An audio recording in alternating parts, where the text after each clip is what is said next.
I got in touch with the right people, and Sony paid them to fly out to our studio in California, and they filmed it and recorded it with us. I was like, it's gonna be fantastic. We posted, and everyone's like, what the hell is this?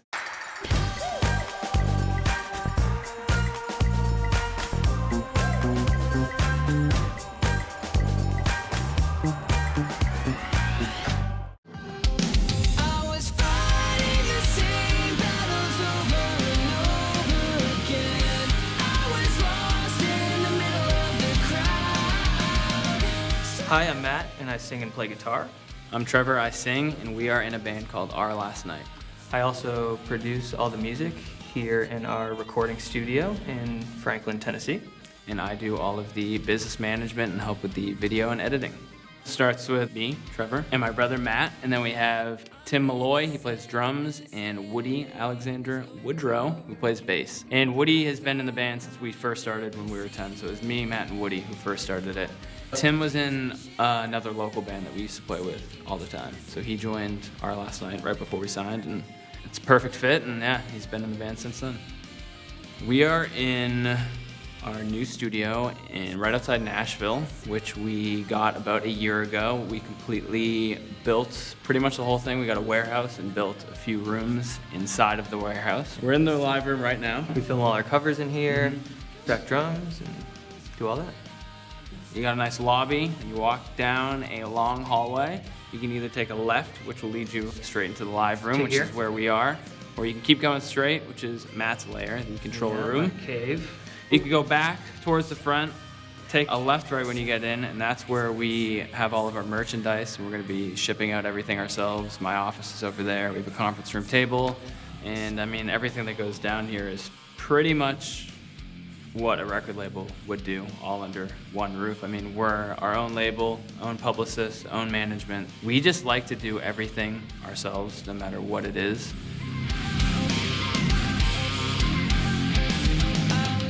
When it comes to writing music, I kind of take the lead.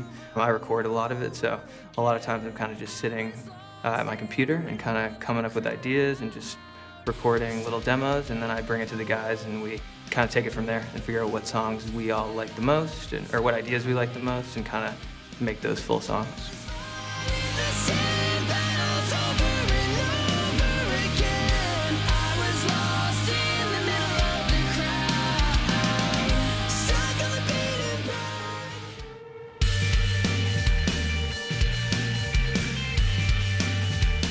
We tour not as much as an average band in our scene would tour. We focus on what works for us with videos and YouTube and Spotify and all that, and then we choose a time, probably one US tour, one European tour per year, and just try and make those as big as possible.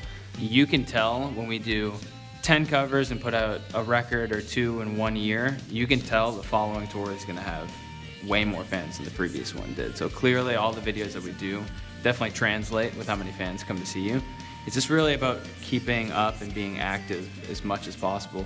I mean, you see the dip when you kind of take a break from the videos, and that's why we tour so little and do so many videos. So we always like to see an increase in ticket sales, obviously. It's realistic to say, well, we can play for 2,000 to 3,000 people a night, or we can be in the studio making music and making videos.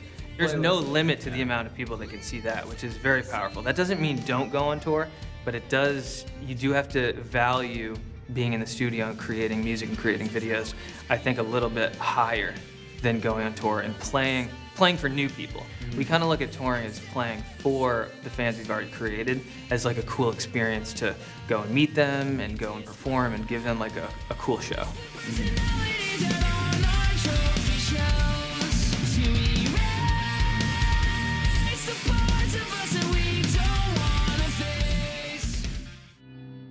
And selecting covers that we do sometimes gets difficult. For the most part, we can hear a song come on the radio and instantly hear our version of it and can tell that it would be good to cover. And then sometimes we stretch the limits a bit on covers and try our best, but most of the time that we just cover any song that we like on the radio for the most part. Yeah, the chords and the melodies are very important. Yeah. Almost if it's something we would use in our original music, it usually translates really nicely too. Also, the lyrics are important too. For sure. I mean, I prefer to cover songs that kind of have more serious lyrics, but I mean, we did Humble by Kendrick Lamar. That's one of our biggest songs. Not that those lyrics are not serious, but some of the stuff sounds a little bit funny coming from us. We like to challenge ourselves. So, I mean, if we hear a song that we want to cover, we just do it.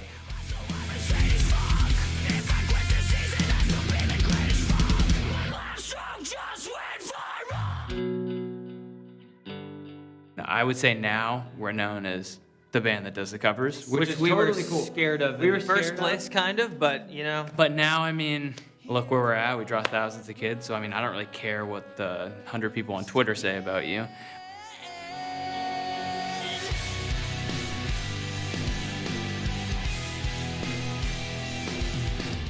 The Skyfall cover was the first one we did, and that was right after our contract ended with our record label. And I think the amount of press we got from that one cover alone was more than 8 years on a label. Skyfall was the first song we released that I recorded and mixed and did the whole thing. So it was kind of exciting for me in that sense because I finally gonna get to show our fans like what I could do.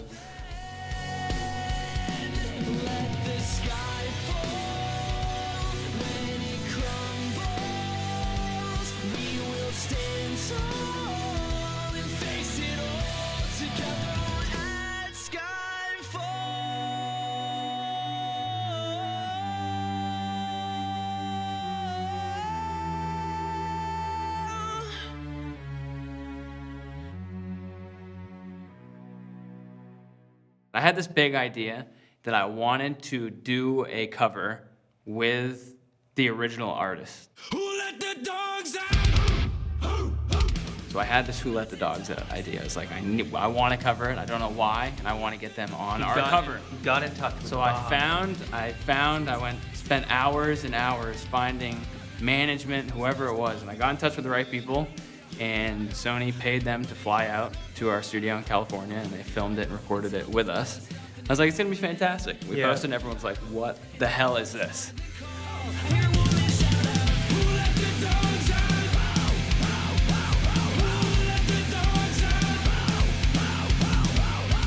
And then there was half of the people were like, that's like my favorite cover. Yeah. So like, it's definitely important to say every single song you do, every single cover we do, every single video we do, there's gonna be a large percentage of people that like it, and then another percentage of people that are just like, this is not my thing.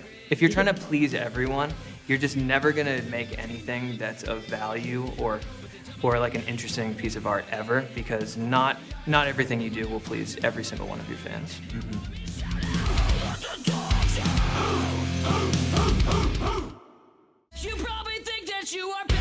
We do a lot of collab YouTube covers with friends. We did Post Malone. Yeah, we did Post Malone. Franz from Attila. Tillian from Dance Gavin Dance, and Luke Holland, just a big YouTube drummer. I mean, we like to work with as many friends as possible, and usually when we're doing a headlining tour in the US or Europe, really, we try and get whatever bands we have on the tour, we try and do a tour cover. So we get those artists that are supporting us, and we put them on a cover just to kind of get our fans familiar with them before the tour starts, and kind of just good marketing tool to promote the tours and stuff like that. One of my favorite covers was Back to You. It was a Selena Gomez cover, and we did a contest where our fans covered one of our songs, and we chose 5 winners to come fly to our studio in California, our old studio, and record a new cover with us. Took you like a shot, thought that I could chase you with a cold evening. Let a couple years water down how I'm feeling about you. I mean, the people that submitted seemed to be really talented, but they got there and they like killed it. They were so good. Some of these people singing, we were like, I wish I was as good as you at singing. They were very good, and still to this day, it's probably a top 10 song on our Spotify. So like our fans love that, and it's hectic, it's crazy. There's like 5 or 6 people singing, so every single line is a different singer. So it's definitely a challenge to do, but sometimes the ones that are most challenging to make usually do the best and kind of get more popular, because I mean, it's kind of obvious, but if you put more work into something, usually there's something to show for it.